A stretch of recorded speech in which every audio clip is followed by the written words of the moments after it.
দুর্গার কোনো অস্তিত্ব নেই বলছেন? অবশ্যই নেই, শিবের কোনো অস্তিত্ব নেই? অবশ্যই নেই। এগুলো নেহাতি মানুষের কল্পনা। কারণ আমরা তিনটে শক্তির কথা ভাবি, ব্রহ্মা বিষ্ণু মহেশ্বর।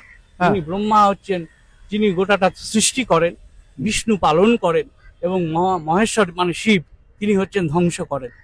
ঈশ্বরের কল্পনা, এই চিন্তাগুলো আমাদেরকে কি করে, আমাদেরকে দুর্বল করে দেয়, আমাদেরকে আত্মসমর্পণ করতে শেখায়। এই হিমালয় পাহাড় তৈরি হয় মাত্র 6 কোটি বছর আগে।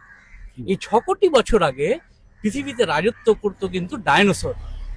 আমরা ডাইনোসর তো জ্যান্ত পাই না, আমরা ডাইনোসরের ফসিল পাই। কেন কৈলাস ছিল না? না, স্বাভাবিকভাবে কৈলাস থাকারও কোনো মানে নেই, কারণ হিমালয় পাহাড়টাই তো ছিল না, এভারেস্ট ছিল না, কাঞ্চনজঙ্ঘাও ছিল না, কৈলাসও ছিল না, কিছুই ছিল না। ফলে এগুলো তৈরি হয়েছে মাত্র 6 কোটি বছর আগে। এই বিশ্ব সৃষ্টি হয়েছে 1380 কোটি বছর আগে। আচ্ছা, আর আমাদের এই পৃথিবী তৈরি হয়েছে মাত্র 460 কোটি বছর আগে। বিশ্ব সৃষ্টি মানে হয়েছে 1000 সৌরমণ্ডল থেকে আরম্ভ না না না, ইউনিভার্স, আমাদের ইউনিভার্স। আচ্ছা, কেমন? সেটা সৃষ্টি হয়েছে 1380 কোটি বছর আগে। আচ্ছা, আর আমাদের পৃথিবী তৈরি হয়েছে মাত্র 460 কোটি বছর আগে। আচ্ছা, আচ্ছা, পৃথিবীতে প্রাণের উৎপত্তি হয়েছে মাত্র 350 কোটি বছর আগে। আচ্ছা, পৃথিবীতে মানুষের মতো প্রাণী, আমরা যাদের হোমোসেপিয়েন্স বলি, এই প্রাণীর আমদানি ঘটেছে আজ থেকে মাত্র 5 থেকে 6 লক্ষ বছর আগে। আচ্ছা, কেমন?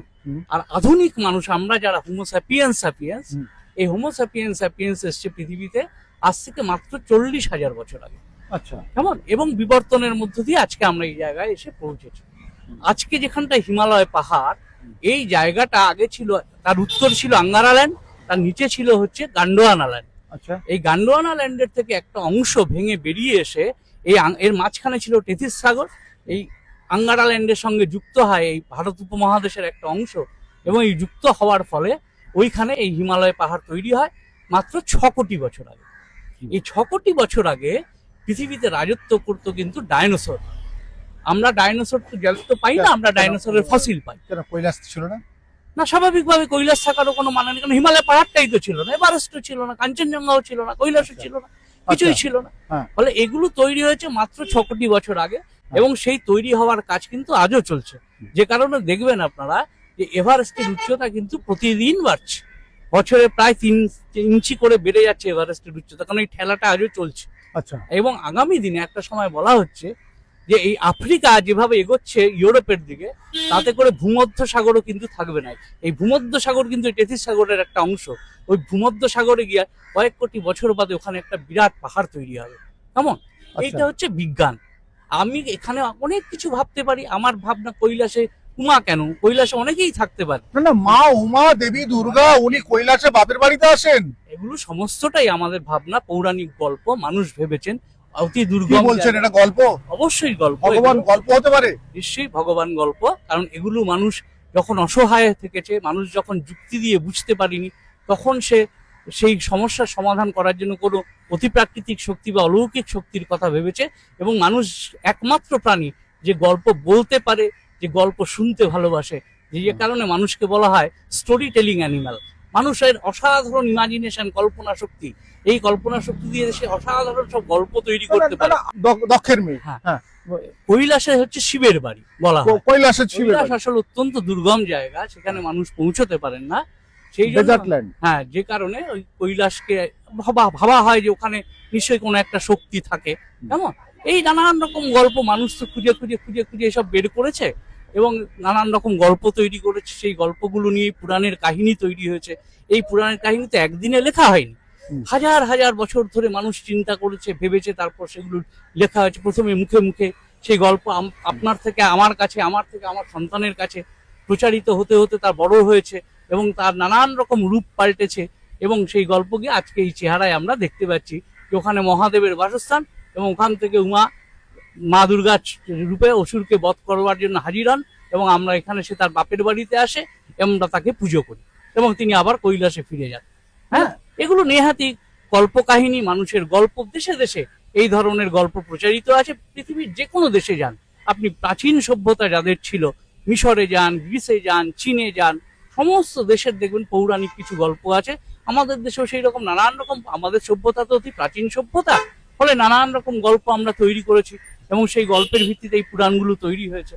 দেবী দুর্গার কোনো অস্তিত্ব নেই বলছেন? অবশ্যই নেই। শিবের কোনো অস্তিত্ব নেই? অবশ্যই নেই। এগুলো নেহাতি মানুষের কল্পনা। কারণ আমরা তিনটে শক্তির কথা ভাবি, ব্রহ্মা বিষ্ণু মহেশ্বর। যিনি ব্রহ্মা হচ্ছেন যিনি গোটাটা সৃষ্টি করেন, বিষ্ণু পালন করেন, এবং মহেশ্বর মানে শিব, তিনি হচ্ছেন ধ্বংস করেন। এইভাবেই তো জীবন চলে। আমরা জন্মাই, আমরা পালিত হই, তারপর একদিন মারা যাই, ধ্বংস হয়ে যাই। এই যে জীবনের গতিচক্র, সেই গতিচক্রটাকে এখানে ধরবার চেষ্টা করা হয়েছিল পুরাণের মাধ্যমে। কিছু মানুষ এই গল্পগুলো তৈরি করেছেন, আমরা পড়েছি, অত্যন্ত সুন্দর গল্প, পড়লে আমাদের ভালোও লাগে, মনও ভালো হয়। কিন্তু এর মধ্যে তো কোনো বাস্তবতা নেই, এর সঙ্গে সাধারণ জীবনের কোনো সংযোগ নেই। কারণ আমাদের গোটা জীবনটা, আমরা গোটাটাই বিজ্ঞানের উপর নির্ভরশীল। বিজ্ঞান মনস্কতা ছাড়া, বিজ্ঞান ছাড়া মানুষ আজকের দিনে এক মুহূর্ত বাঁচতে পারবে না। বিজ্ঞানকে বাদ দিয়ে জীবন চলে না। কারণ এই যে সভ্যতার ইমারত আমরা তৈরি করেছি, গোটাটাই বিজ্ঞানের কাঁধে ভর দিয়ে। আচ্ছা, আপনারা নাস্তিকরা অ্যাকচুয়াল করতে চাইছেন কি বলুন তো? আমরা চাই আলোকিত মানুষ, যে মানুষ সত্যটা জানুক। সে এই পুরাণের গল্প সেগুলো অবশ্যই পড়বে, অবশ্যই জানতে হবে। কিন্তু এগুলো পড়ে এগুলো না, কিভাবে এই বিশ্ব সৃষ্টি হলো, কিভাবে এই পৃথিবী সৃষ্টি হলো, কিভাবে পৃথিবীতে প্রাণের উদ্ভব ঘটলো, কিভাবে মানুষের আবির্ভাব ঘটলো, এই মানুষের বিবর্তন ঘটলো, কোথায় ছিলাম আর আজকে এই সভ্যতার এই জায়গায় এসে পৌঁছেছি।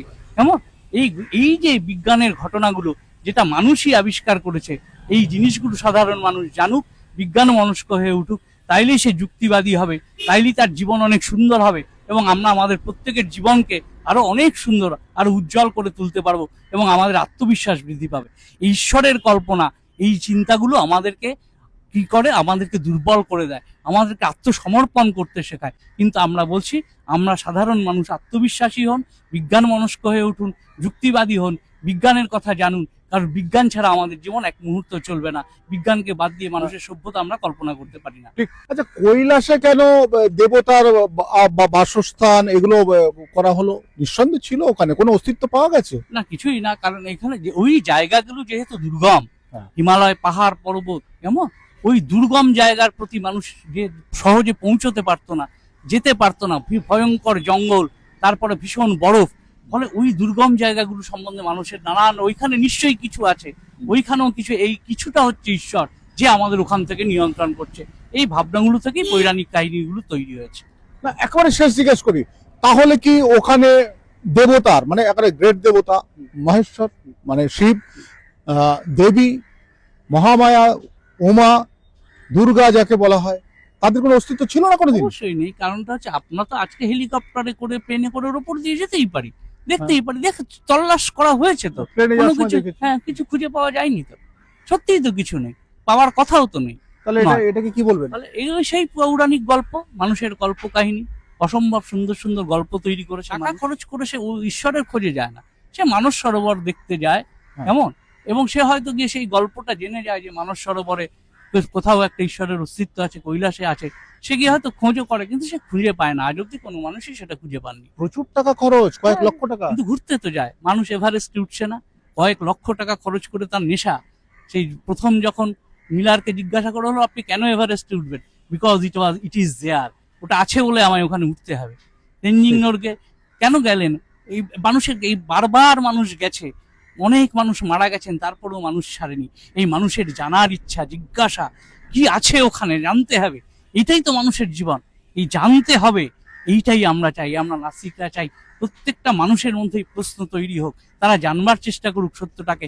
তাহলেই একদিন আমরা সত্যিকারের একটা বস্তুবাদী জগৎ, সত্যিকারের একটা সুন্দর মানুষের জগৎ তৈরি করতে পারবো, যেখানে অভাব থাকবে না, দারিদ্র থাকবে না, কোনো অসাম্য থাকবে না, যেখানে শুধুমাত্র পাপ পুণ্যের ভয়ে কোনো কাজ করবে না মানুষ, যেখানে শুধু তার ভালোবাসা, ভালো লাগার জায়গা থেকে এই সমাজটাকে, এই পৃথিবীটাকে আরো সুন্দর করে তুলবে। আমরা নাস্তিকরা এটাই। আমার একটা মাঝে মাঝে ওই বারবার ধরে বলে আসি, আমিও আস্তিক মানুষ, 50-50।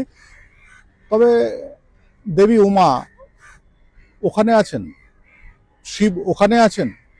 আমার যদি যাওয়ার এই মুহূর্তে ক্ষমতা নেই, আপনাদের যাদের যাদের আছে একবার খুঁজে এসে একটু জানান না, চ্যালেঞ্জ করুন না আশিস দাদের সঙ্গে। আমি আপনাদের সঙ্গে আছি। ইন্ডি নিউজ 24 দেখতে থাকুন।